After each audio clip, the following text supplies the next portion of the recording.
Hello, BookTube. Just in case you haven't already had enough bookish content from me today, I also have a mail haul. The week's first mail haul, which is fairly healthy size and ends in a barrage of boxes. So let's see what we have that might be of any interest. Let's see what this first one is. Oh, okay, great. This is the finished copy, due in October 1st. This is the finished copy of Ben Lerner's The Topeka School. This is the latest novel by the author of Leaving the Atocha Station, and that has been praised by everybody. Let's see here. The Topeka School comes with blurbs from Ocean Vuong, from Claudia Rankine, and also from Sally Rooney, for whom the Republic of Ireland was just renamed. It is now the Republic of Sally Rooney, because also I believe at every roadside and pub there are votary offerings, because she's not just the name of the country, she's also now the official deity of the country. But this has blurbs from everybody. Oh my God, look at all these people. So this is, oh my God, there's just page after page after page of blurbs. Incredible.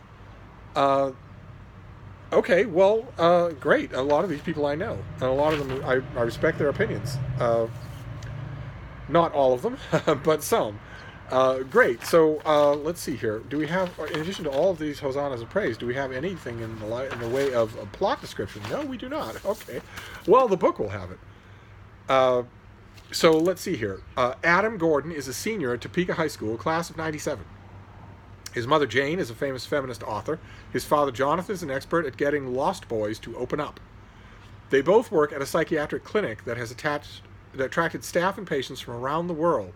Adam is a renowned debater, expected to win a national championship before he heads to college. He is one of the cool kids, ready to fight, or better, freestyle about fighting, if it keeps his peers from thinking of him as weak. Adam is also among the seniors who bring the loner Darren Eberhardt, who is, unbeknownst to Adam, his father's patient, into the school scene with disastrous effect. And it's a familiar refrain on this channel, but I have not read this book yet. So this is October 1st. I certainly have to. I mean, Ben Lerner's, his track record has been such that you really, if you read new releases, you really have to read him. I mean, not that it's a chore. He's a pretty good writer. I'm not as impressed by him as literally everyone else who's praised him in print, but I still like him. So great. The finished copy of the Topeka School is how we start. Now, these are probably all going to be finished copies. My poor bookshelf over there. Oh my. Oh, goodness gracious. Oh, okay, this comes out in late October. Wow, okay. I did not know this would be this pretty. This is by Christina Harrison and Tony Kirkham, and it is called Remarkable Trees. And this is the finished copy, and it is just, it's all green, first of all, but it is full of color artwork. Just incredible. I didn't know it would be, wow, okay. Remarkable Trees, ladies and gentlemen. Okay, I never know what I'm going to get on this channel. Never. Let's see here. I want to hold this up for you while I'm talking about it, though, because it's beautiful. Throughout our history, trees have been central to our existence. They provide us with the vital ingredients for life: food, medicine, materials, even oxygen. Ecologically, they are crucial in controlling pollution, moderating the climate, and culturally, they are important to our religion, folklore, and art. Remarkable Trees tells the unique story of more than 60 species, each selected for its resonance and connection with people. Wow. Okay, and it has 240 color illustrations. Amazing. Okay, so this comes out in late October. My October shelf has overflown. I have a bookcase on the other side of the room there, and it's organized by month according to the release date of That Is My Work bookcase. Those are the books that are forthcoming, new and forthcoming. All the rest of the books, no. But there, it's new and forthcoming. It's only organized that way. And the top shelf is organized by release week. So 4 different stacks. And right now, September is occupying the top shelf. There are mountains there. There's 4 times as many books as I could review in September, even if I did 4 a day. And October is beneath that. It's the shelf beneath that, and it is actually overrun the space that it has because October is so many books. And this is another one of them. Okay, great. And now we start the boxes. Now we'll do a bunch of boxes, and then we'll be done for today. And I believe that I will let you go after this instead of just bombarding you with one video after another. I think we'll just call it a break. I have to destroy this box because the pull tabs didn't work. So I have to destroy it like a zoo animal. Let's see. Okay. All right. Do I have a sell sheet for this thing? No. I don't know whether we saw this or not on this channel. I can't remember off the top of my head. But this is Grant Wacker's book, One Soul at a Time. This is the story of Billy Graham. Those of you who are not in America, he was a very popular public preacher. A preacher man, one of those big tent revivalist guys. Not crazy like a lot of them are, not waving and gesticulating. And because of that, a frequent guest at the White House for many, many presidents, including at least two out of the ones that regularly took his calls, regularly had photo ops with him. At least two of those presidents were functionally atheists. It was just a sign of the clout that he had with all of America. And Grant Wacker, the author here, did a book. I wonder if it's going to be mentioned here. He did a book about Billy Graham. I wonder if it will be mentioned. Yeah, America's Pastor, Billy Graham and the Shaping of a Nation. He did a previous book on Billy Graham that I thought was problematic, to use the stupid 2019 word. It stuck with me. It was definitely intelligently done, sensitively done. But I thought it was wrong-footed in a lot of ways. If I remember, I will find my review and leave a link to it down below. It was one of those things where I disagreed with the author, his approach, in almost every way, and yet I finished it even when I was in the midst of writing what I think, if I remember correctly, was a fairly negative review. Even in the midst of writing that review, I was thinking, okay, your book didn't pass critical muster for me, but you did, and I want to read your next book. And this is his next book, which is again about Billy Graham, so I'm all for it. I'm absolutely all for it. I don't have a sheet for it, but I believe that it's a September release. I'm pretty sure that it is. Fantastic. Okay. All right. Let's see here. These things just don't work. This thing has a cover board by Jean Graham Ford, and it's Grant Wacker has given readers an authentic portrait of my brother. How interesting is that? Of course, that's the kind of a blurb you want. If you can't get one from Hilary Mantel, you want one like that. Once again, I have to completely demolish this package because the pull string didn't work. What have we got here? Uh-oh. Uh-oh, I think this is going elsewhere. This is going to the upper Midwest, I think. Oh, my. Okay. This is by Robert Shiller, who's a Nobel Prize-winning economist, and the author of the New York Times bestseller Irrational Exuberance, which I've at least heard of. This is his new book, Narrative Economics. How Stories Go Viral and Drive Major Economic Events. Alas, those stories are never Jane Austen. But let's see what he has to say. Nobel Prize-winning economist. We have to remember, so was Jed Bartlett. I miss those days. Oh. And New York Times bestselling author Robert Shiller argues that looking at viral stories' impact on the economy, an approach he coined as narrative economics, gives forecasters better tools for predicting a recession. Nearly 20 years after his irrational exuberance changed the landscape of economics forever, narrative economics is likewise meant to revolutionize the field. It will force economists to reckon with ideas spread by word of mouth, the media, and especially social media. And one of the ideas, the ways that, I don't know anything about the subject, but I do know that this has been, talking heads on cable news have said, the more the left in America today talks about a recession, sometimes with a gleam of anticipation in their eye, thinking this will hurt Donald Trump, this will make sure that he's a one-term president. A lot of those talking heads on cable news have said, the more people talk that way, the more likely it is they will incite such an event. I didn't know whether to believe that or not. Fortunately, I don't have to know because my partner in Palaver, my brother in Bloviation, David Murphy, over in is getting advanced degrees in economics. And if I can't bombard him with books and surely demand reviews because of that, then what good are his advanced degrees to me? So I will promptly package this up and send it to him. This comes out. The date is October 1st. But I need to have a little chit chat about him with him anyway, about how productive he is. Or as the case may be. So, great. All right, so I have another thing to send him. Fantastic.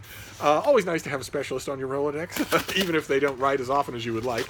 Nobody writes as often as I would like, except me. So, let's move on. Let's look at this next one.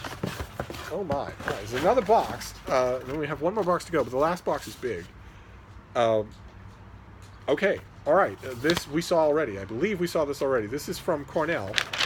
And this is the finished copy of a book called The Last Card, inside George W. Bush's decision to surge in Iraq. And this is edited by Timothy Andrew Sale, Jeffrey Engel, Hal Brands, and William Inbeden. And I believe it's just a collection of essays it's a collection of essays on the surge, which some of you will remember as Active News. Some of you lived through it. It's not that long ago. And this has a blurb by David Petraeus. I don't know when he finds time to do anything else. He blurbs everything in sight. This is going to be $35, and it comes out on September 15th, so any day, today. This is the real story of how George W. Bush came to double down on Iraq in the highest stakes gamble of his entire presidency.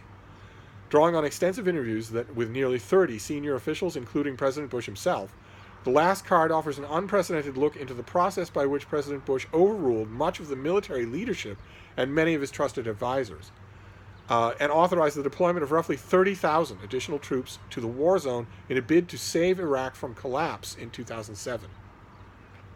In The Last Card, we have access to the deliberations among the decision-makers on Bush's national security team as they embarked on that course, and the book is a portrait in leadership, firm and daring, if flawed, in the Bush White House.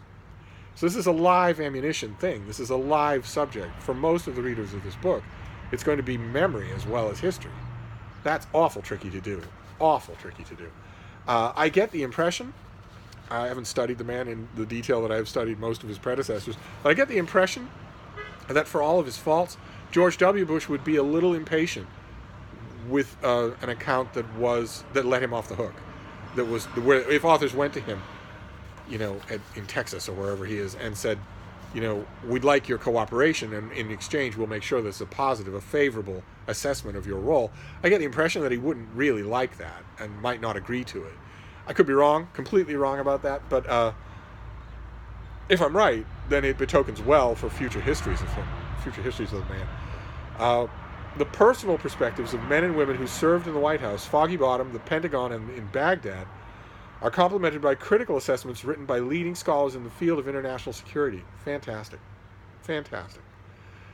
Okay, so this has a blurb by General David Petraeus, who led the surge. So it passed his muster. I don't know what that means, good or bad. So I guess I will find out. Because I have this. I had the advance copy from Cornell, and it's on the massive September piles that I talked about, and I haven't got to it, even though it's of intense interest. So I need to get to all these things. I am reading overtime in September to try to keep my nose above water. And this isn't helping any. Not that I'm complaining. I realize not everybody gets a stack of free books in the mail every day. So now we'll do this last one. We'll do this last one. It's a box from Hachette, but I'm picking it up. I realize it's not very heavy, so it might not be a gigantic finish copy. It might be something else. What do we got here? Oh, God. Oh, God. It's him again. Oh, my. Okay. All right. This is a finished copy of Brendan Sims's book, Hitler, a global biography. Looks much bigger than it does in advance copy, and this comes out on October 1st. I'm glad to have the finished copy because I will be reviewing this for the Christian Science Monitor. I'll be reviewing there are two new Hitler biographies coming out in October. I'll be reviewing both of them in one combined review. I volunteer for these things. I volunteer for these combined reviews. They're a nightmare to do. Because you want to do justice to both books, you've suddenly given yourself half the space. But I volunteer for them. Because I want to cover all the books in the world. I want to cover all the books in the world. I wish the Monitor would let me do an online review of a new book every day. I would gladly do that. Maybe. If I wear them all down or get them drunk enough. So let's see. Let's see what we have here. Uh, so this is, let's see, in July 1918, World War I had raged for nearly 4 years. Private First Class Adolf Hitler of the 16th Bavarian Reserve Infantry Regiment had seen the German Reich defy the mighty coalition of Britain, France, Russia. And Germany was now in a race to smash France and drive Britain back across the Channel before American troops could arrive. Hitler marched with them, only to witness the moment when fresh, enthusiastic American doughboys appeared on the battlefields and the tide of war began to turn. In later years, Hitler repeatedly recalled this moment when the Americans, many of them German immigrants to the United States, appeared on the battleground, now ready to grind the motherland itself into the mud. And we saw that book, Sons of Freedom. I think it was earlier this year, didn't we? Or last year, we saw a book called Sons of Freedom that was a massive reassessment of how vital the American contribution was in turning the tide of World War I. That book was it's been on my mind ever since. Ever since I read it, it's been on my mind. Utterly fascinating to think of that author's contention. That author, I forget his name, but that author contends that it isn't just that America helped a weary Britain and France to win the war, it's that they would have lost if America hadn't stepped in. Let's see here. In this groundbreaking new book, Brendan Sims uses this moment as a starting point to explore the crucial part of Hitler's strategy that has been overlooked in the vast scholarship.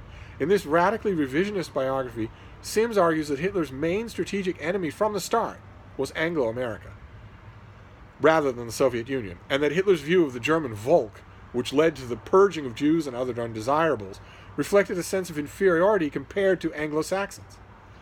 It was a request for global parity with the Americans and British that drove all his subsequent strategic planning. It was exactly the kind of sober, deeply sourced, revisionist attempt that I love. That's what I love about nonfiction, is that it's never static. The main criticism of it that people who don't read it have is that it is static and boring, that it's just new wine in old bottles. And that is not true. You get books like this all the time, or Sons of Freedom. You get books like this all the time that are not content to just give you a trot of old material. Instead, they're vigorously re-examining things. Even the book on the Surge is that. That's why I love it. That's why I absolutely love it.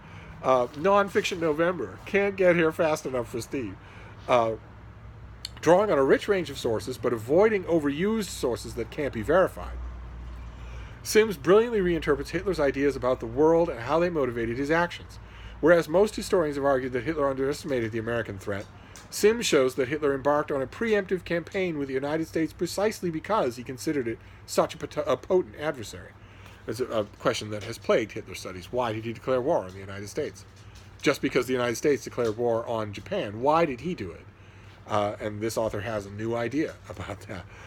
The devastating war against the Jews was driven both by his anxiety about combating the supposed forces of international plutocracy and by a broader desire to maintain the domestic cohesion he thought necessary for survival on the international scene. So this is a global history. This is aimed to be a more international biography of Hitler than we usually get, and it's one of two. Longerich also has a 1,000-page biography of Hitler that's coming out, and just the other day, I saw a used copy of John Toland's gigantic biography of Hitler, and I had it in my hand to get because I read it and I really liked it. I reviewed it ages ago, long before the internet, long before most of you were born. And then I thought, no, this is the same thing as Napoleon Bonaparte. I don't want multiple biographies of this guy. No, no. I will take these two that come out this season, and I'll hold on to them forever. They will be my Hitler biographies until such time as I think I need a new one. I don't think that time will be anytime soon, but that will be fine. That'll be just fine. All right, so it feels a little wrong here too. I guess it's totally unpredictable. It feels a little wrong to hold up. If we do a Steve pile, it feels a little wrong to hold up Hitler alongside George W. Bush and Billy Graham. No matter what I might think about either of the other two gentlemen, they're not Hitler. But there we go. We have Hitler by Brendan Sims. One of two gigantic Hitler books coming out this season. We have Narrative Economics, which will be winging its way to David Murphy in the Upper Midwest. We have The Last Card, a new book about the Surge. So lots of first-person interviews by people who were involved, but also critical essays to leaven those out, to counterbalance them. Perfect approach. Then One Soul at a Time, the story of Billy Graham. Remarkable Trees, a lavishly illustrated book about pivotal trees in American culture, American history, American religion, the American imagination. Fantastic. And lastly, The Topeka School by Ben Lerner, the finished copy of The Topeka School. So that is our very boxy mail haul for today. But I'm going to wrap this up. I'm not just going to keep making videos, although I don't know how people don't. I honestly don't. I could easily make 3 or 4 more videos, but instead I'm going to wrap it up for today. You've seen enough of this face, and I will be back tomorrow with plenty more book talk, so don't you worry. I'll see you soon. Thank you, BookTube.